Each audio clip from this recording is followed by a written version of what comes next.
सदा वत्सले मातृभूमे नमस्ते सदा वत्सले मातृभूमे त्वया हिन्दुभूमे सुखं वर्धितोऽहम्।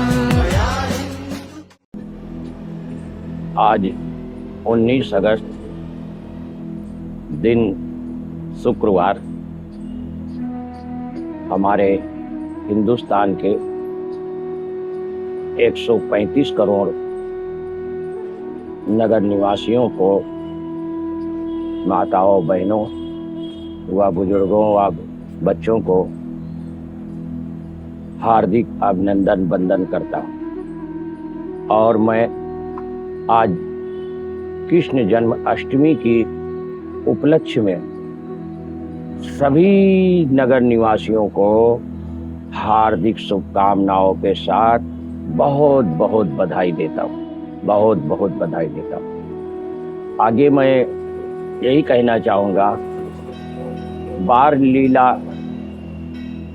हठ लीला है, हठ लीला राजलीला, राजलीला रहस्य लीला, योग लीला, रण लीला, क्षेत्र लीला, अनेकों प्रकार के क्रीड़ाएँ, अनेकों प्रकार की लीलाएं हमारे बाल मुकुंद श्री कृष्ण जी ने किया, जिनका आज जन्मदिन है। इन्होंने बालपन में गोपियों और ग्वालाओं के साथ अनेकों प्रकार के लीलाएं की। उस लीलाओं में एक समय की बात है जब इन्होंने यमुना जी के तट पर गेंद खेल रहे थे।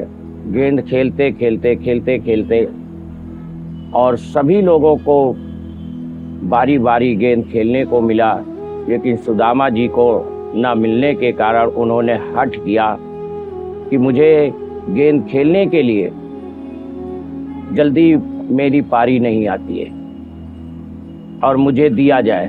तो लोगों ने जो वहाँ पे ग्वाल बाल थे वो देने से मना करते थे, लेकिन हमारे श्री कृष्ण कन्हैया जी ने ये कहा कि ठीक है, मैं आपको नंबर देता हूँ, चांस देता हूँ, लेकिन आपको बाल रोकना पड़ेगा।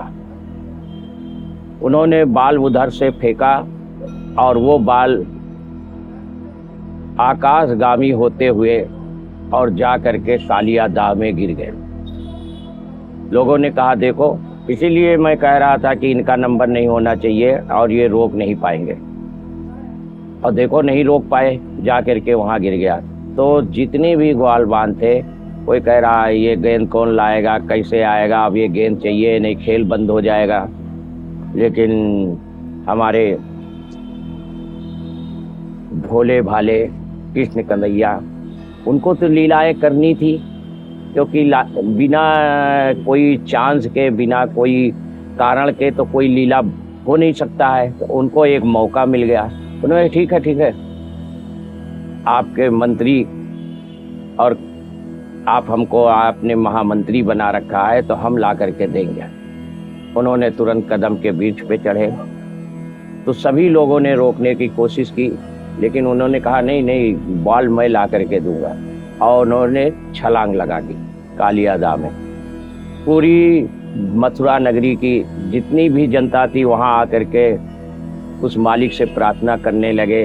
सभी देवतागण प्रार्थना करने लगे कि अब क्या होगा, अब क्या होगा। लेकिन उन्होंने यहाँ से नीचे जा करके, तो जहाँ पर कालिया शेषनाग कालिया जी रहते थे वहाँ पहुँचे जा करके, तो वहाँ उनकी जो 7 पत्नियाँ थी, 7 पत्नियों ने ये कहा कि अरे तुम यहाँ कैसे आए, तुम तो बहुत भोले भाले हो, तुम यहाँ पहुँचे कैसे।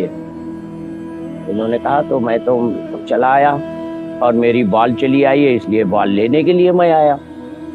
ठीक है, आप बाल मिल गई, आप जाइए। मैं तो जाऊंगा नहीं, तो यहाँ पे तो अभी तो नाग देवता सो रहे हैं और उन्होंने अगर जग गए तो आपको पहुँचना मुश्किल पड़ जाएगा, जीवित नहीं बचेंगे। इन्होंने कहा इसीलिए तो मैं आया हूँ। कि जो लोगों को परेशानी पड़ती है उस परेशानी से दूर करने के लिए आया हूँ। उन लोगों ने कहा नहीं आप जाओ, हट ना करिए। तो इन्होंने कहा आप चिंता ना करें। समझाए और समझाते समझाते इनके मुख से निकला कि आप अपने पति की रक्षा करें, हम इसलिए आपको समझा रहे हैं। उन्होंने समझाया, इन्होंने कहा आप तो मेरी रक्षा करेंगी मैया। तो जब इनके मुख से निकल गया कि मेरी रक्षा करेंगी मैया, तो मैया और बेटा का तो बहुत बड़ा रिश्ता होता। उन्होंने फिर समझाना शुरू किया। तब तक कालिया नाग जग गए।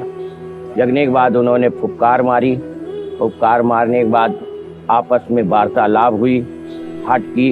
इन्होंने समझाया कि मैं कालों का काल महाकाल और मुझे कोई रोक नहीं सकता। मैं अभी भी समझा रहा हूँ कि आप हमारे शरण में आ जाएं और मैं आपको हर जितनी भी अभी तक आपने पाप किए उन पापों से मुक्त कर दूंगा। लेकिन इन्होंने अपनी हट नहीं मानी। तो वहाँ पे युद्ध हुआ। युद्ध होने के बाद जब ये इन्होंने उनके पैर पे सिर पे रख करके पैर खड़े हो गए, तो जिंदगी और मौत के ऊपर जब आ गया तब शेषनाग की पत्नियों ने मिल करके उनको कहा कि ऐसा करिए कि आप इनसे अब माफ़ी मांगिए।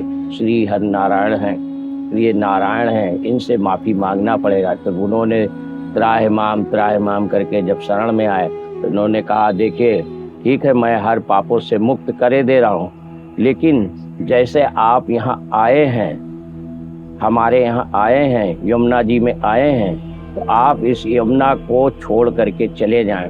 तो कहने लगे हमारे एक समय था जो मैं यहाँ नहीं था, लेकिन हमारी लड़ाई गरुड़ से चालू हो गई।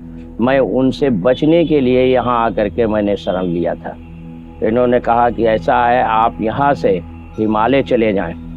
जो शेषनाग के नाम से होगा वो जम्बू में होगा, जम्बू में होगा। वहाँ आप जा कर के रहिए और वहाँ सुकून से रहिए अपने परिवार के साथ। लेकिन आप चले जाएं। तो कहने लगे हमें फिर परेशान करेंगे गरुड़। बोलने लगे जब आपको गरुड़ परेशान करें तो हमें बताइएगा, क्योंकि गरुड़ अब आपको परेशान नहीं करेंगे। तो ये यहाँ से जा कर के जम्बू से आगे, पहलगांव से आगे शेषनाग में जा कर के इन्होंने अपना सहारा लिया और ये तब से वहीं पर रह रहे हैं, शेषनाग में वहीं पर रह रहे हैं। और श्री कृष्ण को इन्होंने अपने मस्तक पर बैठा करके ऊपर लेकर आए, ऊपर ला करके इन्होंने छोड़ा। उसके बाद से ना नीचे जाने के बाद वो यमुना जी के रास्ते धीरे धीरे धीरे करके शेषनाग चले गए। बोल श्री हर नारायण की। हर हर नारायण, हर नारायण, हर नारायण, हर नारायण, हर नारायण। जपो हरि हर नारायण, हर नारायण, हर नारायण। श्याम।